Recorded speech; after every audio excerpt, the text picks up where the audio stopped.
Hello प्यारे बच्चों, कैसे हैं आप। आजकल हम कर रहे हैं कक्षा 9 का फिजिक्स का चैप्टर नंबर 3 जो कि हमारा है गुरुत्वाकर्षण, और यह एनसीईआरटी की विज्ञान की किताब में चैप्टर नंबर 10 में है। और पिछली क्लासेस में हमने आपको न्यूटन के सार्वत्रिक गुरुत्वाकर्षण के नियम के बारे में समझाया था। आज हम वहीं से अपना टॉपिक कंटिन्यू कर रहे हैं। तो शुरू करते हैं। हमारा आज का टॉपिक है फ्री फॉल यानी कि मुक्त पतन। मुक्त पतन से क्या अर्थ है? मुक्त पतन का अर्थ होता है, पतन मतलब नीचे की ओर गिरना, और मुक्त मतलब उस पर कोई बाहर से हम कोई फोर्स नहीं लगा रहे हैं, वो जैसा अपना चाहे स्वतंत्र रूप से गिरने के लिए स्वतंत्र है। हम अपने सामान्य जीवन में ही देखते हैं कि यदि हम किसी पत्थर को ऊपर से नीचे छोड़ दें या किसी पिंड को ऊपर से नीचे छोड़ दें, ऊपर से ऐसे यदि छोड़ दिया जाए तो वह इसी मुक्त पतन से नीचे की ओर गिरना शुरू कर देता है। लेकिन ऐसा नहीं है कि जो पिंड है वह एक समान वेग से गति करे। आप देखते होंगे उसका वेग लगातार बढ़ता चले जाता है। आप कैसे अनुभव कर सकते हैं? काफी आसान है। आप क्या करिए कि एक पत्थर लीजिए, उसको इतनी ऊंचाई से छोड़िए, इतनी ऊंचाई से छोड़िए और अपने हाथ को उससे लगभग 1 फीट की डिस्टेंस पर रखिए। तो पत्थर आपने छोड़ा, पत्थर आपके हाथ पर गिरा, आपको ज्यादा दर्द नहीं होगा। अब की बार पत्थर को उतनी ऊंचाई पर रखिए और अपने हाथ को बिल्कुल जमीन के पास रख दीजिए। आप देखिए जैसे ही आपका पत्थर आपके हाथ से टकराएगा आपको दर्द का अनुभव होगा। प्रैक्टिकली मत कीजिएगा, केवल एक इमेजिन कीजिए, या पत्थर छोटा ले लीजिए तो आपको इन चीजों का अनुभव होगा। तो हमने कहा जब ऊपर रखा था, पास में रखा था तो हाथ में दर्द नहीं हुआ, जब नीचे रखा तो हाथ में थोड़ा सा दर्द हुआ। क्यों? क्यों इसलिए हुआ क्योंकि जब पत्थर सबसे नीचे वाले बिंदु तक जाता है, जैसे जैसे उसकी गहराई बढ़ती है, जैसे जैसे अधिक ऊंचाई से निम्नतम बिंदु तक पहुंचता है, वैसे वैसे उसका वेग बढ़ता चले जाता है। वेग क्यों बढ़ता है? वेग इसलिए बढ़ता है कि उस पर लगातार एक बल कार्य कर रहा है। और हम जानते हैं कि वेग बढ़े चाहे घटे, यदि वेग बढ़ेगा या घटेगा तो निश्चित रूप से उस पर एक त्वरण लग रहा है। और हम न्यूटन का सेकंड नियम भी जानते हैं कि त्वरण की उत्पत्ति केवल तभी संभव है जब किसी वस्तु पर कोई बल लगाया जाता है। तो देखिए हमें यहां से क्या क्या बातें समझ में आई केवल एक स्टेटमेंट से, कि हमने एक पिंड को ऊपर से छोड़ा और वो नीचे की ओर गिरा। इससे हमें यह पता चलता है कि पिंड के वेग में लगातार बढ़ोतरी हो रही है, बढ़ रहा है। इसका अर्थ उसमें त्वरण उत्पन्न हुआ, और यदि त्वरण उत्पन्न हुआ तो उस पर एक बल लग रहा होगा। और बल कौन लगा रहा है? पृथ्वी लगा रही है। और बल को क्या नाम दिया था हमने? न्यूटन ने इसको नाम दिया था गुरुत्वाकर्षण बल। तो गुरुत्वाकर्षण बल के प्रभाव से उस पिंड का जो वेग है वो लगातार परिवर्तित हो रहा है। और सबसे कमाल की बात है कि उसके वेग में जो ये परिवर्तन है जिसे हम त्वरण कहते हैं वह एक समान है। और इस त्वरण को हम नाम देते हैं गुरुत्वीय त्वरण। तो हमने क्या नाम दिया इसे? गुरुत्वीय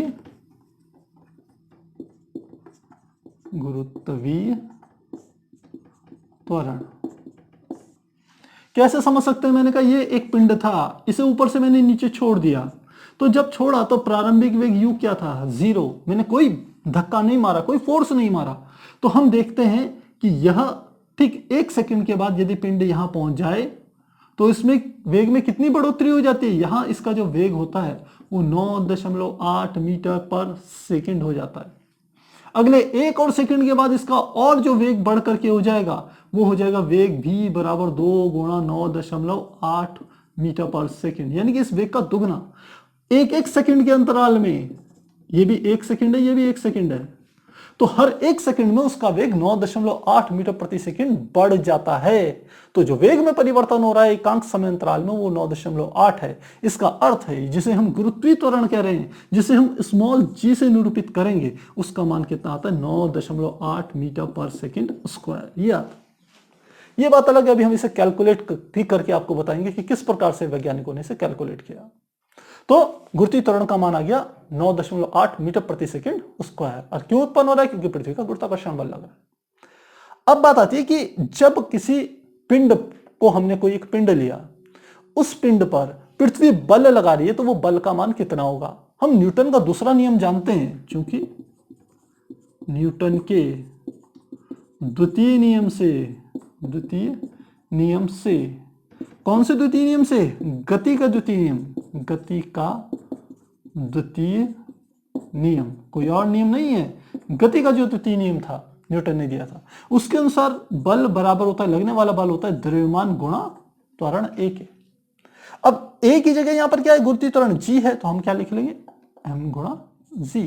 इसका अर्थ है कि वह पत्थर जिसका द्रव्यमान क्या था, इस पत्थर का द्रव्यमान हमने कहा m था, इस m द्रव्यमान के पत्थर पर पृथ्वी जो बल लगा रही है उस बल का मान F बराबर mg के बराबर होगा।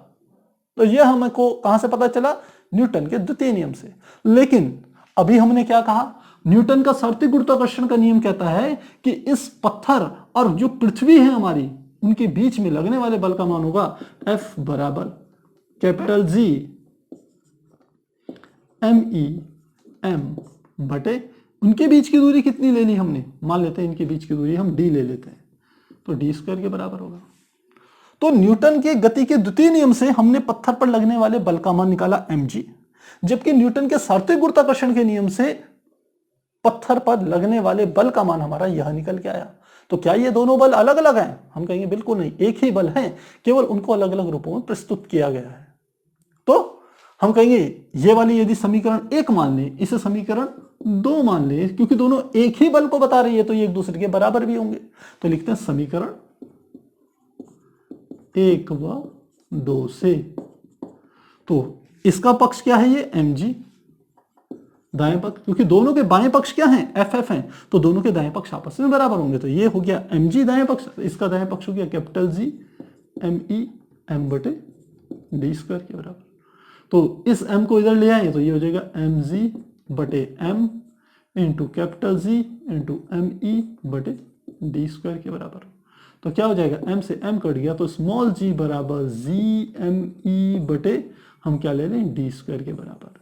यह हमारे पास क्या आ गया, एक संबंध आ गया स्मॉल g यानी कि गुरुत्वीय त्वरण तथा कैपिटल G यानी कि गुरुत्वाकर्षण स्थिरांक के बीच में। अब यहां पर हम एक कंडीशन ले सकते हैं, हम ये कहें कि यदि मैं ये मान लूं कि वो जो पत्थर था वो पृथ्वी की सतह पर ही रख दिया मैंने, तो अब बताइए कि उस पत्थर और पृथ्वी के केंद्र के बीच की दूरी क्या होगी। यदि ये पृथ्वी मैंने मान ली, इस प्रकार से पृथ्वी मान लूं, तो ये पृथ्वी का केंद्र है, तो केंद्र से पृथ्वी की सतह के बीच की दूरी पृथ्वी की त्रिज्या को RE से प्रदर्शित करते हैं, ये इसके बराबर होता है। तो इस RE का मान यदि मैं यहां पर रख दूं, यानी कि लिख देते हैं यहां पर, यदि पिंड पृथ्वी की सतह पर हो, तो यदि सतह पर हो तो d बराबर किसके हो जाएगा, RE के हो जाएगा। तो हमारा सूत्र क्या आ जाएगा, स्मॉल g बराबर G me बटे RE स्क्वायर। और यह बहुत अधिक हम कह सकते हैं कि इंपॉर्टेंट सूत्र है यह वाला सूत्र। यह न केवल पृथ्वी के संदर्भ में सत्य होगा, यह किसी भी बड़े पिंड के संदर्भ में यह सूत्र बिल्कुल परफेक्ट है। यह तो हमने सूत्र में MERE लिख करके बताया है कि ये स्मॉल g का मान यानी कि पृथ्वी के गुरुत्वाकर्षण के कारण जो पिंड पे मुक्त रूप से गिरते हुए पिंड के एकांक समय अंतराल में उसके वेग में जो परिवर्तन होता है वो गुरुत्वीय त्वरण जो है वो बराबर है कैपिटल G गुरुत्वाकर्षण स्थिरांक, me पृथ्वी का द्रव्यमान और RE क्या है, पृथ्वी की त्रिज्या के वर्ग के, इस संबंध से प्रदर्शित है। लेकिन यदि हम इसको किसी दूसरे ग्रह के संदर्भ में लें तो वहां पर भी हम g का मान कैलकुलेट कर सकते हैं। वहां g का मान तो वही रहेगा कैपिटल G का मान, क्योंकि ये तो कांस्टेंट है। me, यहां me की जगह मान लो मैं चंद्रमा की बात कर रहा हूं कि चंद्रमा पर कितना होगा भाई ये गुरुत्वीय त्वरण का मान, तो वहां m की जगह क्या आ जाएगा, mm आएगा, चंद्रमा का द्रव्यमान आ जाएगा, और RE की जगह rm आ जाएगा यानी कि चंद्रमा का त्रिज्या आ जाएगी। तो वहां पर हम उसके गुरुत्वीय त्वरण को कैलकुलेट कर सकते हैं। अब यदि यहां हम इसे कैलकुलेट करें तो क्या आएगा निकल के, हम लिखते हैं चूंकि z का मान होता है 6.67 multiply 10 to the power -11 newton meter square पर केजी स्क्वायर के, पहली बात। दूसरा me का मान होता है, अभी हमने me का मान निकाला था, ये हमारा होता था 6 × 10⁻24 किलोग्राम के बराबर होता था। और तीसरा हमारा है RE, तो RE बराबर होता है 6400 किलोमीटर होता है, जिसे 6.4 × 10⁻6 मीटर लिखते हैं। तो यदि तीनों मान इस सूत्र में रख दिए जाएं तो क्या आ जाएगा, g का मान हमारा निकल के आएगा, g यानी कि 6.67 multiply 10 to the power -11 multiply, दूसरा क्या है me पृथ्वी का द्रव्यमान यानी कि 6 × 10⁻24 बटे नीचे क्या है RE स्क्वायर, RE क्या है 6.4 × 10⁻6 का स्क्वायर। इसको जब कैलकुलेट करते हैं तो जो g का मान हमारा निकल के आता है वहां निकल के आता है 9.8 मीटर पर सेकंड स्क्वायर। तो यह g का हम कह सकते हैं एक स्टैंडर्ड मान है, आगे आप पढ़ेंगे कि जी के मान में परिवर्तन भी होता है, क्योंकि हम यहां पर एक बात देख रहे हैं, जो जी है वो किन किन बातों पर निर्भर कर रहा है। ये जी कैपिटल जी पर, यानी कि स्थिरांक है, कांस्टेंट है, वो तो नियत है। जी निर्भर करता है एम ई यानी कि पिंड के द्रव्यमान पर, और जी निर्भर करता है त्रिज्या पर। और हम यहीं पर इस बात को यदि समझें, चूंकि जी अनुक्रमानुपाती है 1/RE² के, तो इसका अर्थ है इन दोनों में व्युत्क्रमानुपाती का संबंध है। यदि RE का मान बढ़ाएंगे तो जी का मान घटेगा। तो अब ऐसा कहां होता है पृथ्वी में? यदि आप पृथ्वी को देखें तो पृथ्वी परफेक्टली एक, हम कह सकते हैं, गोलाकार नहीं है। ये ऊपर की ओर से थोड़ी सी दबी हुई है, जैसे एक एप्पल होता है, एक सेब होता है। तो सेब की शेप कैसी होती है? आपने कभी ध्यान दिया हो, ये इस तरीके सा होता है, इस तरीके का, यानी कि ऊपर नीचे से थोड़ा सा फ्लैटेड होता है, यानी कि थोड़ा सा चपटा होता है यहां से, और किनारों से पूरा गोलाकार होता है। तो ठीक यही शेप हमने कहा किसकी है? पृथ्वी की है। तो यह जो होती है, ये वाले, ये हमारे कहलाते हैं, ये कहलाता है नॉर्थ पोल यानी कि उत्तरी ध्रुव, और ये कहलाता है दक्षिणी ध्रुव। तो ध्रुवों पर जो पृथ्वी की त्रिज्या है, यानी कि केंद्र से यहां तक की दूरी है, वह क्या है? कम है। इसलिए ध्रुवों पर गुरुत्वीय त्वरण जी का मान क्या होता है? थोड़ा सा ज्यादा होता है अपेक्षाकृत इन बिंदुओं पर। जो भूमध्य रेखा पर जो बिंदु स्थित हैं, वहां पर जो त्रिज्या का मान है वो ज्यादा है अपेक्षाकृत ध्रुवों के। तो लिखते हैं इस बात को, चूंकि भूमध्य रेखा पर पृथ्वी की त्रिज्या ध्रुवों से अधिक है, ध्रुवों से अधिक है, अतः ध्रुवों पर जी का मान भूमध्य रेखा पर, भूमध्य, थोड़ा सही लिख दें इसे, भूमध्य रेखा पर जी के मान से अधिक होता है, अधिक होता है। तो कारण हमने बता दिया, क्योंकि स्मॉल जी अनुक्रमानुपाती है 1/RE² के, यानी कि इन दोनों के बीच में व्युत्क्रमानुपाती का संबंध है। तो ध्रुवों पर पृथ्वी की त्रिज्या क्या होती है? कम, इसलिए गुरुत्वीय त्वरण जी का मान क्या होगा? ज्यादा। भूमध्य रेखा पर क्या होगी? पृथ्वी की त्रिज्या ज्यादा होती है, इसलिए वहां पर जी का मान क्या होता है? कम होता है। तो कभी कभी एग्जाम्स में 1 मार्क्स का क्वेश्चन पूछ लिया जाता है कि ध्रुवों तथा भूमध्य रेखा में से किस स्थान पर जो गुरुत्वीय त्वरण का मान होगा वो अधिक होगा, बराबर होगा, कम होगा, ज्यादा होगा, ऐसे। तो आप समझ जाएंगे, क्योंकि ध्रुवों पर त्रिज्या कम है इसलिए गुरुत्वीय त्वरण का मान भूमध्य रेखा की तुलना में ज्यादा होगा। इस प्रकार से इसे करेंगे। तो आप इसे एक बार नोट कीजिए, फिर हम आगे से कंटिन्यू करेंगे।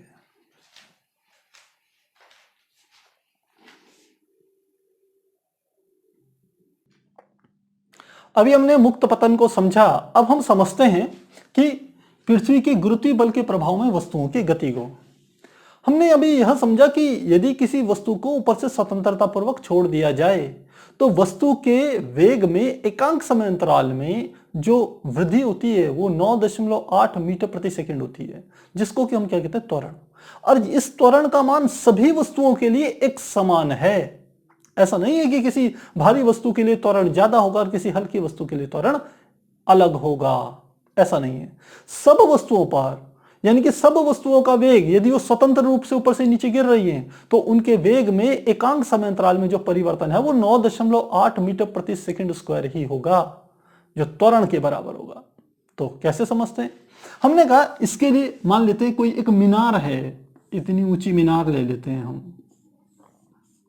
इस मीनार से मैं दो चीजें छोड़ रहा हूं इतनी ऊंचाई से, एक मैं इतना बड़ा पत्थर छोड़ दूं और एक इस प्रकार से मैं क्या कर दूं, एक हम कह सकते हैं फैदर जिसे कहते हैं, फैदर मतलब हम कह सकते हैं किसी चिड़िया का पंख कह लीजिए। मान लेते हैं ये मैंने एक चिड़िया का पंख ले लिया, ये एक चिड़िया का पंख ले लिया है। इन दोनों को यदि नीचे फेंकूं तो आप क्या देखेंगे? कौन नीचे पहले पहुंचेगा? सिद्धांत यह कहता है कि इसके वेग में भी एक समय पर जो परिवर्तन आएगा एकांक समय अंतराल में वो कितना होगा, 9.8 मीटर पर सेकंड का अंतर आएगा। और इसके वेग में भी जो अंतर आएगा वो 9.8 मीटर पर सेकंड का अंतर आएगा। यानी कि यदि त्वरण की बात करें तो इस पे भी लगने वाले त्वरण का मान जी का मान 9.8 मीटर पर सेकंड स्क्वायर होगा, और इसमें भी लगने वाले गुरुत्वीय त्वरण का मान 9.8 मीटर पर सेकंड स्क्वायर होगा। तो जब दोनों के में लगने वाला त्वरण समान है तो इसका मतलब है दोनों का वेग समान रूप से नीचे गिरते समय समान होना चाहिए और दोनों समान समय पर पहुंचने चाहिए यहां पर। लेकिन हम व्यवहारिक जीवन में क्या देखते हैं, पत्थर थोड़ा पहले पहुंच जाता है और ये पंख थोड़ा लेट पहुंचता है। तो क्या हम ऐसा समझे कि न्यूटन ने जो ये नियम दिया क्या ये असत्य हो गया? हम कहेंगे यहां पर नियम असत्य नहीं होता।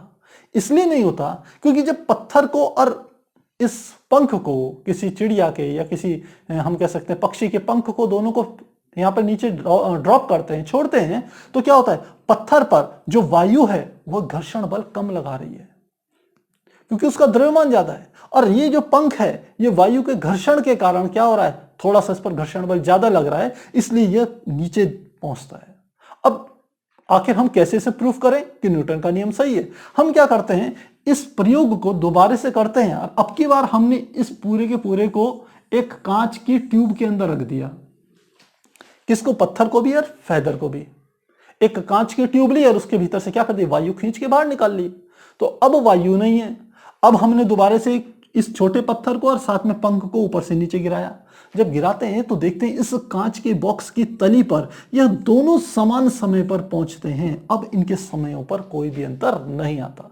इसका अर्थ है कि यदि वस्तुएं चाहे भारी हों अथवा हल्की हों, चाहे किसी भी प्रकार की हों, यदि समान ऊंचाई से छोड़ा जाए और उनके रास्ते से में जो घर्षण बल का मान है वायु के द्वारा उसको शून्य कर दिया जाए तो दोनों की दोनों वस्तुएं समान समय अंतराल पर पृथ्वी से टकराएंगी। तो मुझे लग रहा है यह बात आपको समझ में आ गई होगी, कोई कठिन नहीं है। तो वस्तुएं क्या होती हैं, समान रूप से गति करती हैं। अब जब वस्तुएं ऊपर से नीचे की ओर आ रही हों, ये नीचे से ऊपर की तरफ जा रही हों, तो जब वस्तुएं ऊपर से नीचे आती हैं तो उनके वेग में वृद्धि होती है क्योंकि जिस दिशा में वो चल रही हैं उसी दिशा में क्या हो रहा है, त्वरण लग रहा है, उसी दिशा में बल लग रहा है, तो उनका वेग में वृद्धि होती है। लेकिन यदि वस्तु को नीचे से ऊपर की ओर फेंके तो हम बिल्कुल उल्टा देखते हैं, जैसे जैसे वस्तु ऊपर की ओर जाती है वैसे वैसे उसका वेग कम हो जाता है।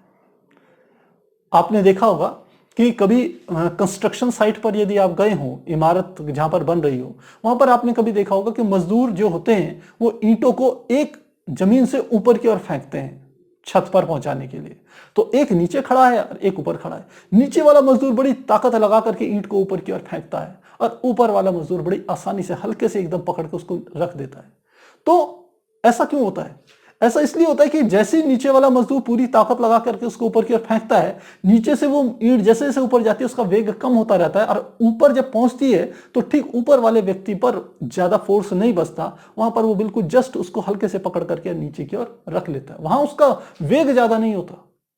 तो इसका अर्थ है कि वस्तुएं जैसे जैसे नीचे से ऊपर की ओर जा रही है उनके वेग में कमी आ रही है क्योंकि अब की बार जो बल लग रहा है, वस्तु ऊपर जा रही है लेकिन लगने वाला फोर्स क्या है, न्यूटन का जो बल है जो दो वस्तुओं के बीच कार्य कर रहा है उसकी दिशा क्या है, नीचे की ओर है। जब नीचे की ओर है तो हम कहेंगे त्वरण तो उतना ही उत्पन्न होगा लेकिन त्वरण की दिशा क्या हो जाएगी, विपरीत हो जाएगी। पहले त्वरण की दिशा जो नीचे थी प्लस जी हम यहां लेते थे, इस स्थिति में जी का मान विपरीत हो जाएगा, यानी कि माइनस जी होगा।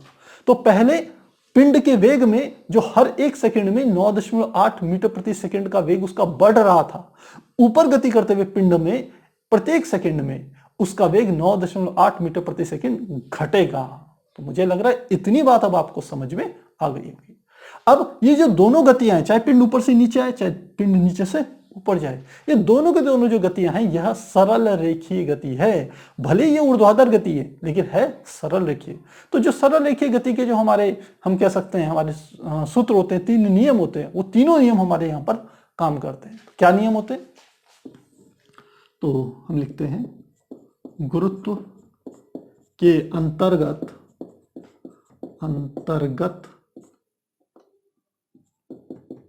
गति करते पिंड के लिए गति के समीकरण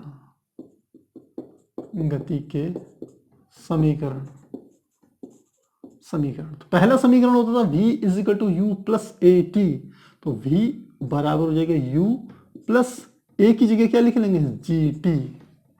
और दूसरा समीकरण क्या हो जाएगा, होता था s बराबर, ये दूरी को आप s लीजिए चाहे h लीजिए, s बराबर होता था U T plus 1/2 A T square की जगह यहां आ जाएगा जी टी स्क्वायर। और तीसरा समीकरण क्या हो जाएगा, तीसरा समीकरण होता था v स्क्वायर बराबर यू स्क्वायर प्लस 2as की जगह 2gs लिखेंगे। तो ये तीन गति के हमारे समीकरण आ गए। लेकिन ये कब लागू होंगे, जब पिंड ऊपर से नीचे की ओर गति करे, गति करे। लगता है इतना समझ में आ गया होगा। अब जरूरी नहीं है कि पिंड ऊपर से नीचे गति करे, यदि पिंड नीचे से ऊपर की ओर गति कर रहा है तब क्या होगा। तो यही वाले सूत्र हमारे इन सूत्रों में जो हमने यहां पर ये जी की जगह जी जी जी ये पॉजिटिव जी रखा था, जब नीचे से ऊपर गति करेंगे इस वाले स्थिति में तो जी का मान क्या हो जाएगा ऋणात्मक। तो लिखते हैं जब पिंड नीचे से ऊपर गति करे तो गति के समीकरण क्या हो जाएंगे, गति के समीकरण बस जी की जगह माइनस जी रखना है तो क्या हो जाएगा v is equal to U minus G T. दूसरा समीकरण s बराबर U T minus 1/2 G T square. और तीसरा समीकरण v स्क्वायर बराबर यू स्क्वायर माइनस 2gs। तो यह हमारे क्या हो जाएंगे, गति के तब हो जाएंगे समीकरण यदि पिंड क्या हो रहा हो, नीचे से ऊपर की ओर गति कर रहा हो। तो यह जब हम आंकिक प्रश्नों को हल करेंगे तो ये सूत्र हमारे वहां काफी काम आएंगे। तो आप इनको जरूर ध्यान से देखिएगा और इनको अच्छे से याद भी जरूर कीजिएगा, इनको समझ करके, क्योंकि आगे जब भी आप आगे फिजिक्स पढ़ेंगे या कॉम्पिटिटिव एग्जाम्स की तैयारी करेंगे तो वहां केवल गति परिवर्तित, गति की दिशा परिवर्तित होने के कारण गुरुत्व त्वरण की भी क्या होगा, उसका चिन्ह भी परिवर्तित हो जाएगा। तो वहां आपकी छोटी सी गलती क्या होगी, आपके प्रश्न को पूरा गलत कर सकती है। तो इसलिए इन चीजों को आपको अच्छे से समझना है, अच्छे से याद करना है। तो आप इसे नोट कीजिए, फिर हम आगे कंटिन्यू करते हैं।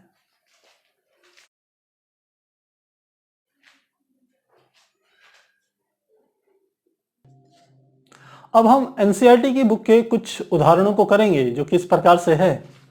पहला उदाहरण है उदाहरण 10.2। इसके अनुसार एक कार किसी कगार से गिरकर 0.5 सेकंड में धरती पर आ गिरती है।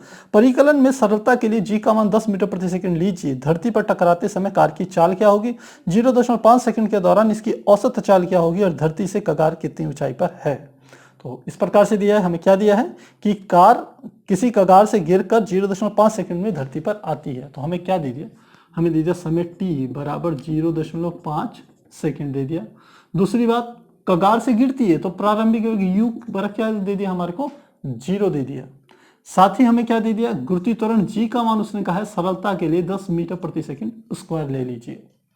अब हमें क्या ज्ञात करना है, पहला उन्होंने कहा है धरती पर टकराते समय इसकी चाल क्या होगी, फर्स्ट, यानी कि हमें v का मान ज्ञात करना है। सेकंड, इन्होंने कहा 0.5 सेकंड के दौरान इसकी औसत चाल ये हमें ज्ञात करनी है। और फर्स्ट, सेकंड, थर्ड जो इन्होंने दिया है धरती से कगार कितनी ऊंचाई पर है, यानी कि हमें h की वैल्यू भी, या h की जगह लिख लेते हैं s की वैल्यू भी कैलकुलेट करनी है। तो क्या प्रश्न है, इसने कहा यह कोई एक कगार है, यहां से ऊपर से एक कोई कार गिर गई, मान लेते हैं इस प्रकार से कोई कार थी, ऐसे कार, ये यहां से नीचे की ओर गिर गई। तो यहां से लेके यहां तक पहुंचने में लगा समय इतना है, यहां से केवल ड्रॉप करी थी, प्रारंभिक वेग इतना है, जी का मान 10 है। तो हमें ये सब चीजें कैलकुलेट करनी है। तो कैसे निकालेंगे, सबसे पहले गति का प्रथम समीकरण यूज करेंगे, क्योंकि v बराबर होता है u प्लस, अभी हमने बताया था क्या होता है जी टी। तो v का मान हमने निकालना है, तो v बराबर फर्स्ट निकाल रहे हैं, u का मान कितना हो गया g प्लस g का मान कितना है 10 और t का मान कितना है 0.5। तो 0.5 में 10 की गुणा करेंगे तो ये आ जाएगा हमारा 5। तो v का मान कितना आ गया 5 मीटर प्रति सेकेंड। तो जब नीचे टकराएगी इस बिंदु पर, यहां पर इसका वेग क्या होगा 5 मीटर प्रति सेकेंड होगा, पहली बात। सेकेंड, हम देखिए औसत चाल निकालनी है। तो देखिए सबसे ऊपरी बिंदु पर यहां पर u का मान क्या था 0, सबसे लास्ट में v का मान कितना हो गया 5 मीटर पर सेकेंड। तो सेकेंड में हमें निकालनी है औसत चाल, औसत चाल, और औसत चाल बराबर हो जाएगी v प्लस यू बटे 2। तो कितना आ गया v का मान हो गया 5, u का मान हो गया 0 बटे 2 से भाग देंगे तो 2.5 मीटर प्रति सेकेंड। तो जो औसत चाल होगी वो 2.5 मीटर प्रति सेकेंड होगी। तीसरी चीज हमें दिया है कि हमें s की वैल्यू निकालनी है, यानी कि s यानी कि चली गई दूरी, कितनी ऊंचाई से गिरी है, ऊंचाई s का मान निकालना है। तो हम किसी भी समीकरण को यूज कर सकते हैं, गति का द्वितीय समीकरण ले लेते हैं। हम जानते हैं वो होता है s बराबर यू टी प्लस 1/2। अब a की जगह क्या आ जाएगा जी टी स्क्वायर। तो s बराबर u का मान तो 0 हो गया, तो ये पद 0 हो गया, ये हो गया 1/2, g का मान 10 और t का मान कितना है 0.5। तो 0.5 का स्क्वायर करेंगे, अभी स्क्वायर ही लिख रहे हैं, ये क्या आ जाएगा 2 से काट दें इसे सीधे 5 बार, तो ये 5 गुणा 0.5 का स्क्वायर 0.25 आ जाएगा। तो इसकी मल्टीप्लाई करेंगे तो 1.25 आएगा। तो चली गई दूरी 1.25 मीटर के बराबर होगी। तो इस प्रकार से हम जो पहला हमारा एग्जाम्पल है इसको सॉल्व कर सकते हैं। अब दूसरा उदाहरण देखें, उदाहरण संख्या 10.3। इसके अनुसार एक वस्तु जो ऊर्ध्वाधर दिशा में ऊपर की ओर फेंका जाता है, यह 10 मीटर की ऊंचाई पर तक पहुंचती है। परिकलन कीजिए कि वस्तु कितने वेग से ऊपर फेंकी गई तथा वस्तु द्वारा उच्चतम बिंदु तक पहुंचने में लिया गया समय। तो अगला एग्जाम्पल है, उदाहरण है 10.3। तो अब की बार क्या क्या दिया है, एक वस्तु ऊर्ध्वाधर दिशा में ऊपर की ओर फेंकी जाती है, 10 मीटर ऊंचाई तक पहुंचती है, यानी कि s का मान हमें दे दिया 10 मीटर। और क्या क्या परिकलन करना है, वस्तु किस वेग से ऊपर फेंकी गई यानी कि u, तथा वस्तु द्वारा उच्चतम बिंदु तक पहुंचने में लिया गया समय। तो हमें u का मान कैलकुलेट करना है और साथ में t का मान कैलकुलेट करना है। तो इस प्रश्न को समझे, मान लेते हैं ये कोई एक क्षैतिज था, यहां से हमने वस्तु को इस प्रकार से ऊपर फेंका तो ये यहां तक पहुंची, और यहां से यहां तक की ऊंचाई कितनी है 10 मीटर है। तो यहां पर इसको कुछ ना कुछ वेग u जरूर दिया होगा, ये हमें ज्ञात करना है। लेकिन ये अधिकतम ऊंचाई तक पहुंचती है 10 मीटर तक, तो इसका मतलब है यहां इसका वेग v बराबर क्या हो जाएगा 0, क्योंकि जैसे जैसे ऊपर जाएगी इसका वेग घटेगा, तो इसका वेग क्या हो जाएगा 0 हो जाएगा अंत में। तो हमें u की वैल्यू निकालनी है, और ध्यान रखिएगा अब की बार g का मान जो मान होगा वो 9.8 मीटर पर सेकेंड स्क्वायर लेंगे, क्योंकि हमें प्रश्न में दिया नहीं है कि g का मान 10 लीजिए। सुविधा के लिए, कैलकुलेशन की सुविधा के लिए g 10 ले लेते हैं। तो सबसे पहले u निकालते हैं। तो गति का पहला समीकरण होता है v बराबर u प्लस, अब ऊपर की ओर जा रहे हैं तो जब ऊपर जाएंगे तो हमने कहा था g की वैल्यू क्या है माइनस में, तो u माइनस जी टी। तो v का मान क्या हो गया 0, u का मान हमें ज्ञात करना है माइनस g का मान भी लिख लेते हैं, यह है 9.8, और t का मान तो हमें क्या करना है ज्ञात ही करना है। तो यानी कि इस समीकरण का हम उपयोग नहीं कर पाएंगे। तो किस समीकरण का उपयोग करते हैं, हम ऐसे समीकरण का उपयोग करते हैं जिसमें हमें क्या दिया हुआ हो s दिया हुआ हो। तो ये हमारा तीसरा समीकरण हो गया, v स्क्वायर बराबर u स्क्वायर माइनस 2gs, इसमें रखेंगे वैल्यू। तो v की वैल्यू तो कितनी हो गई 0, ये हमने लिख लिया 0, u का मान हमें निकालना है -2, g का मान 9.8, और s का मान आपको पता ही है कितना है 10। तो माइनस वाला पद इधर ले आते हैं तो कितना आ जाएगा, ये इधर की ओर आकर के ये हो जाएगा प्लस का हो जाएगा। तो 2 की इसमें गुणा कर देते हैं, तो 2 8 16, 2 निम 18 और 1 19, तो 196 बराबर किसके आ जाएगा u स्क्वायर के बराबर आ जाएगा।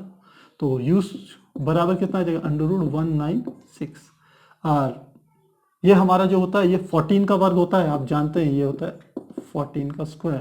तो u बराबर हमारा कितना आ जाएगा 14 आ जाएगा। तो 14 मीटर पर सेकेंड, यानी कि इतने वेग से इस पिंड को ऊपर की ओर फेंकेंगे। तो u तो हमें पता चल गया, अब t निकालना है। तो फिर गति का प्रथम समीकरण v बराबर u minus G T use करते हैं। तो अब की बार हमें क्या निकालना है, t निकालना है। v का मान कितना है 0, u का मान कितना है 14, g का मान हमें पता है 9.8, और t का मान हमें कैलकुलेट करना है। तो इसको इधर ले आए तो ये होगा 9.8, t बराबर 14 के। तो यहां पर यदि रखें वैल्यू तो ये आ जाएगा t बराबर 14 बटे कितना आ जाएगा 9.8। तो जब डिवाइड करते हैं तो जो मान निकल के आता है t का वो 1.43 सेकंड के बराबर होगा। इतने सेकंड लगेगा इसको नीचे से उच्चतम बिंदु तक पहुंचने में। इस प्रकार से इसे हल कर सकते हैं। अब हम इसकी प्रश्नावली के यदि सवालों को भी देखें तो प्रश्नावली में आता है प्रश्न संख्या 1।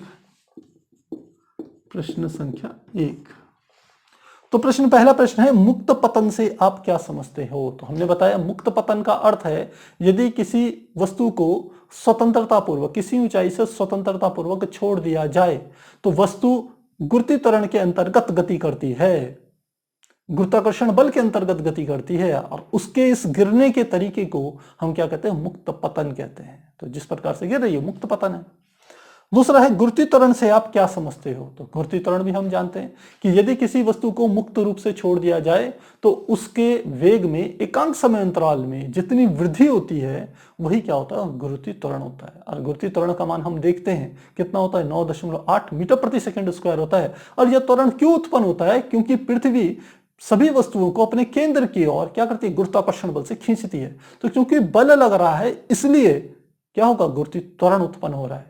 जब तक बल नहीं लगेगा तब तक कभी भी त्वरण उत्पन्न नहीं होगा।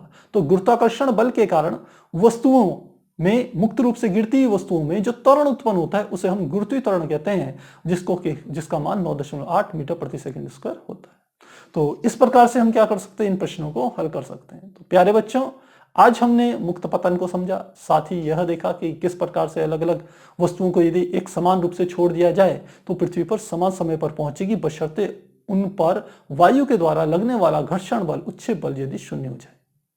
तो इस चीज को हमने समझा और साथ में हमने क्या करें? इसके कुछ एग्जांपल्स करें। तो मुझे उम्मीद है आज हमने जो भी कुछ पढ़ा वो आपके अच्छे से समझ में आया होगा। यदि फिर भी आपके कहीं पर डाउट हो तो निसंकोच कमेंट बॉक्स में जरूर लिखिए, मैं कोशिश करूंगा उनको जवाब देने की। तो फिर मिलते हैं अगली क्लास में, तब तक के लिए गुड बाय।